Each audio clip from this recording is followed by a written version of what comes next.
민수기 27장 1절에서 11절.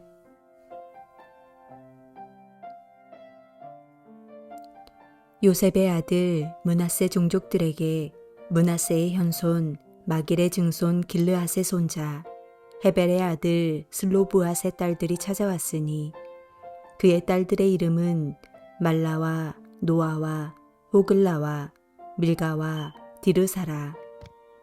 그들이 회막문에서 모세와 제사장 엘르아살과 지휘관들과 온 회중 앞에 서서 이르되, 우리 아버지가 광야에서 죽었으나 여호와를 거슬러 모인 고라의 무리에 들지 아니하고 자기 죄로 죽었고 아들이 없나이다.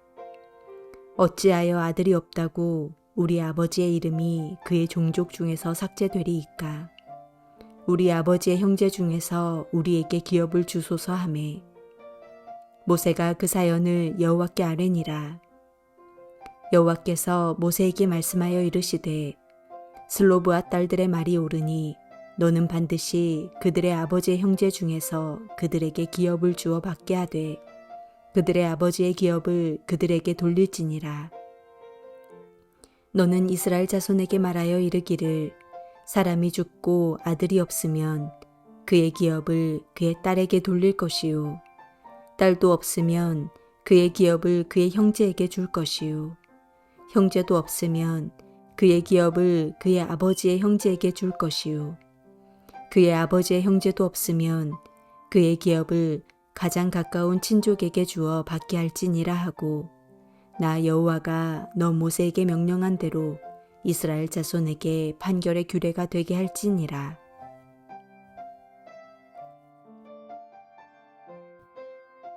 민수기의 후반부는 두 번째 인구조사를 통해 새로운 세대의 이야기를 들려줍니다.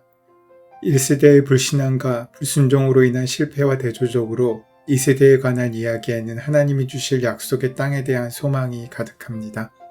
두 번째 인구조사의 목적 중 하나가 가나안 땅에 들어가서 땅을 분배하기 위한 것이었습니다.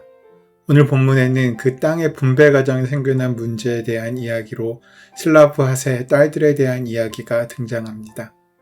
이 단락이 장래의 믿음과 소망에 대한 내용으로 이루어져 있음을 잘 보여주는 또 하나의 문화적 장치가 슬로브앗 딸들에 대한 이야기에 우리는 찾아볼 수 있습니다.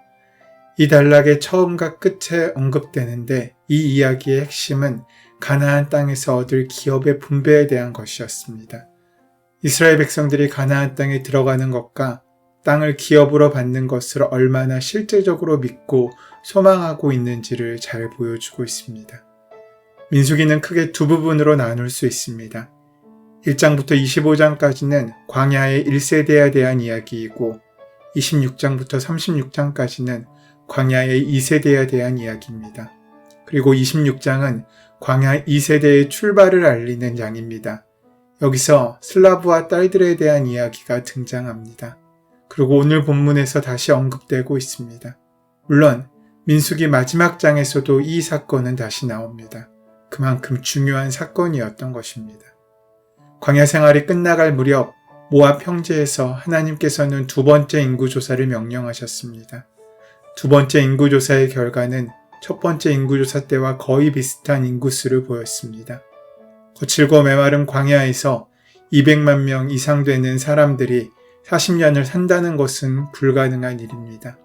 게다가 이스라엘 백성들은 광야 생활 중에 수없이 하나님을 거역하며 원망하며 하나님의 진노를 당해 많은 사람이 죽었습니다. 38년 전 가데스에서 하나님을 거역하고 가나안 땅에 들어가지 못했던 세대가 이제 모두 죽었던 것입니다. 그럼에도 불구하고 두 번째 인구조사의 결과 놀랍게도 그 38년 전과 비교해서 인구의 수는 줄지 않았습니다. 하나님께서는 가나안 땅에 들어갈 새로운 세대를 준비해 두셨던 것입니다. 여기서 우리는 하나님의 신실하심을 다시 확인할 수 있습니다. 제2차 인구조사는 가나안 땅에 들어가서 얻길 기업을 분배하기 위한 것이었습니다. 여기서 계수된 20세 이상 된 남자들이 가나안에 들어가서 땅을 분배될 것이었습니다. 그런데 만일 사람들 중에 아들을 남기지 못하고 딸들만 남긴 채 죽었다면 어떻게 되겠습니까? 그럴 경우 그 사람의 집은 땅을 전혀 받지 못하게 되겠습니까? 본문에 나오는 슬러브와 딸들의 경우가 바로 그런 경우였습니다. 슬러브와 딸들에 관한 이야기의 핵심도 가나안 땅에서 얻을 기업의 분배에 관한 것이었습니다. 슬러브앗은 므낫세 지파의 사람으로 당당히 가나안에서의 기업을 차지할 권리가 있었던 사람이었습니다. 그러나 그는 땅의 분배를 위한 두 번째 인구조사 이전에 죽었고 그때 그 집안에는 아들이 없었습니다. 슬러브앗은 딸들만 5을 남기고 죽었습니다. 그런데 유대의 전통에 따르면 상속은 아들에게만 주어집니다. 그래서 가나안 땅의 분배 또한 아들에게 주어집니다. 이 말은 슬라브와 딸들에게는 아무것도 주어지지 않는다는 이야기와 같습니다. 이스라엘에서는 아들에게만 상속권이 있었으므로 슬로브앗의 5딸들은 기업을 받을 수 있는 자격이 없었던 것입니다. 이때 슬로브앗의 딸들이 매우 용기 있게 나섭니다. 그녀들은 이 문제를 가지고 와서 모세에게 청원을 했습니다. 딸들인 자신들에게도 그 기업을 분배해 줄 것을 요구하고 있는 것입니다. 그녀들은 회막문으로 가서 모세와 회중들 앞에서 요구합니다. 슬로브앗의 딸들은 자기의 아버지가 광야에서 죽었지만 고라의 반역에 가담하지 않았음을 특히 강조하고 있습니다.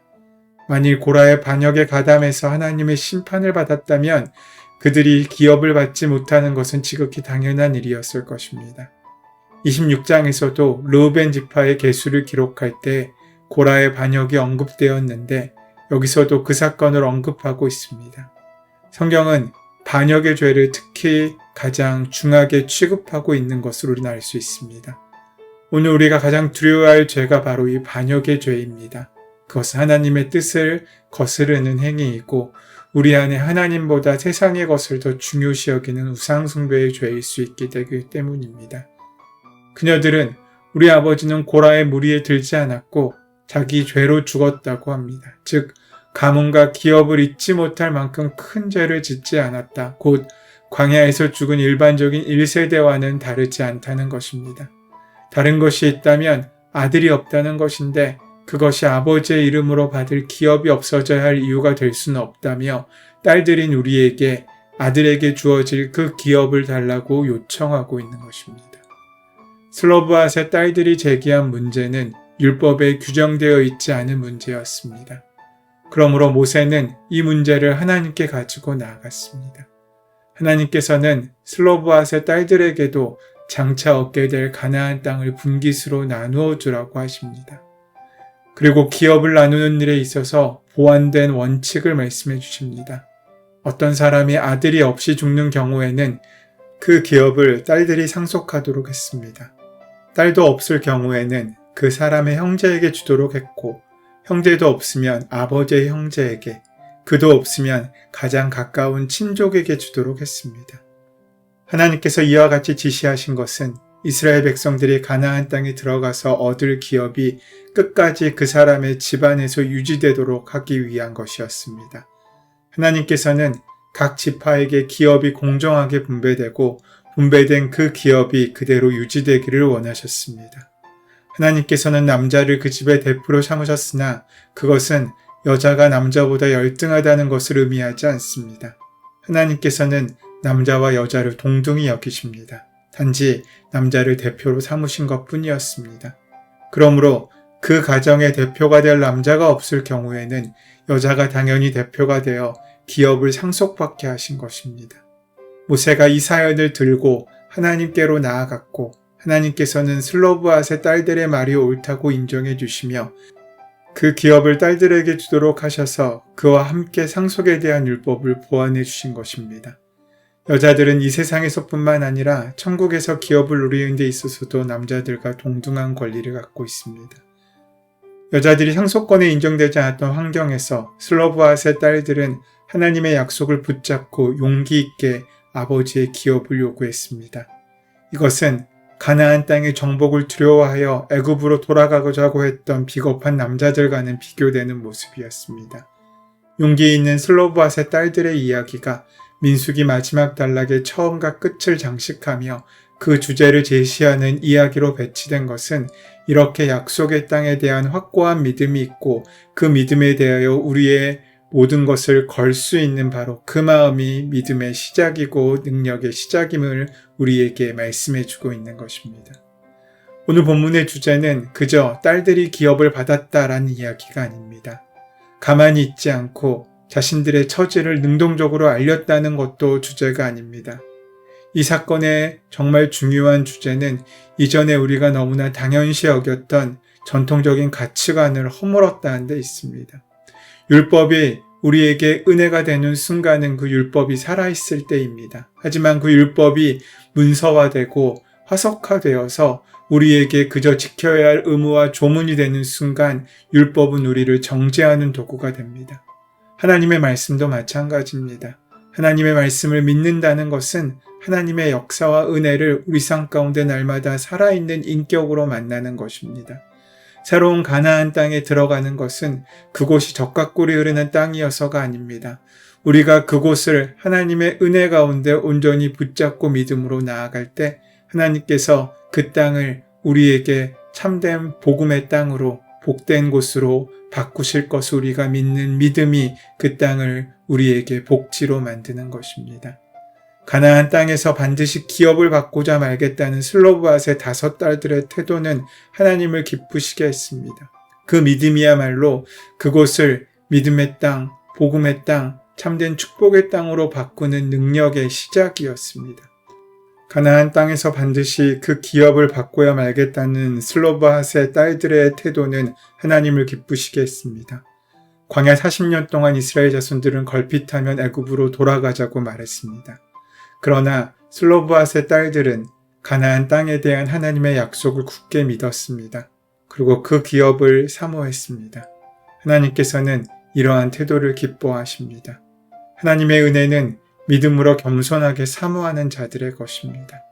우리에게는 그 슬로브앗의 딸들처럼 반드시 하나님의 약속하신 기업을 받고야 말겠다는 믿음과 각오가 있습니까? 스로보니게 여인처럼 무슨 일이 있어도 주님의 은혜를 받고야 말겠다는 갈망과 겸손이 있습니까? 그 마음이 오늘 우리의 삶에 함께하게 될 때 우리는 어느 곳에 있든지 형통한 귀한 삶을 살 수 있게 될 것입니다. 그 은혜를 온전히 누리는 저와 여러분 되시기를 소원하고 축원합니다. 은혜의 주님, 우리가 언젠가 가게 될 하나님의 나라를 바라보면서 오늘을 천국 백성으로 합당하고 온전하게 살아가게 인도하여 주시옵소서.